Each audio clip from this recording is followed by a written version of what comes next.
എട്ടുനോമ്പിന്റെ 7-ാം ദിവസം പരിശുദ്ധയമ്മ നിത്യകന്യകയാണ്.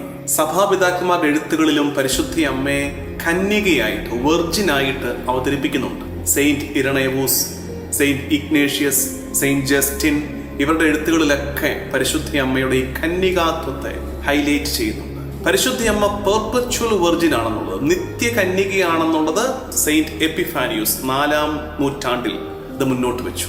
പിന്നീട് ആ ചിന്ത സഭ ഏറ്റെടുത്തു.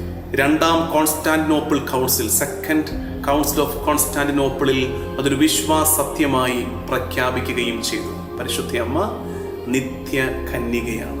എങ്ങനെയാണ് പരിശുദ്ധയമ്മയുടെ നിത്യകന്യകാത്വത്തെ നമ്മൾ മനസ്സിലാക്കേണ്ടത്? ഏതോ ഒരു സഭാപിതാവിന്റെ ഇതിൽ ഞാൻ വായിച്ചിട്ടുണ്ട്, പരിശുദ്ധയമ്മ മാത്രമല്ല യൗസേപ്പും he was virgin, Jesus was virgin. എന്താ അതിന്റെ അർത്ഥം? They are chosen for a higher purpose. ഉപരിയായ ഒരു കാര്യത്തിന് വേണ്ടി, ഉപരിയായ ഒരു നിയോഗത്തിന് വേണ്ടി മാറ്റി നിർത്തപ്പെട്ടവരാണ് അവര്. അങ്ങനെ മാറ്റി നിർത്തപ്പെട്ടവർ, അവർ എല്ലാ കാലത്തും ദേ ആർ സ്പെഷ്യലി ചോസൻ.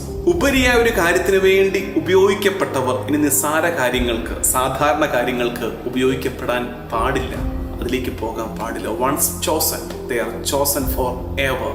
പരിശുദ്ധ അമ്മയുടെ നിത്യകന്യകാത്വത്തെ മനസ്സിലാക്കേണ്ടത് അങ്ങനെയാണ്. അവളെ കർത്താവ് മാറ്റി നിർത്തി. എന്തിന്? വലിയ ഒരു സാൽവേഷൻ പർപ്പസ്, ഒരു സാൽവേഷൻ പ്രൊജക്ട്, ഒരു രക്ഷാകര പദ്ധതിയുടെ ഭാഗമായി അവളെ മാറ്റി നിർത്തി. ഇനി അവൾ മാറ്റി നിർത്തപ്പെട്ടവൾ തന്നെയായിരിക്കും. അപ്പൊ നമ്മൾ ഓർക്കേണ്ടത്, ക്രിസ്ത്യാനി എന്ന നിലയിൽ, ഒരു പുരോഹിതൻ എന്ന നിലയിൽ, വൈദികൻ എന്ന നിലയിൽ ഞാൻ മാറ്റി നിർത്തപ്പെട്ടവനാണ്. ഞങ്ങളുടെ പട്ടക്രമ ശുശ്രൂഷയിൽ, ഡീക്കം പട്ടത്തിനൊക്കെ ശുശ്രൂഷയിൽ പ്രത്യേകം കാർമികൻ, മെത്രാപോലീത്ത ചൊല്ലി പ്രാർത്ഥിക്കുന്ന ഒരു പ്രാർത്ഥനയാണ്, ഇനി മുതൽ നീ മാറ്റി നിർത്തപ്പെടുകയും വേർതിരിക്കപ്പെടുകയും പൂർണ്ണനാക്കപ്പെടുകയും ചെയ്യുന്നു. You are separated as A Christian.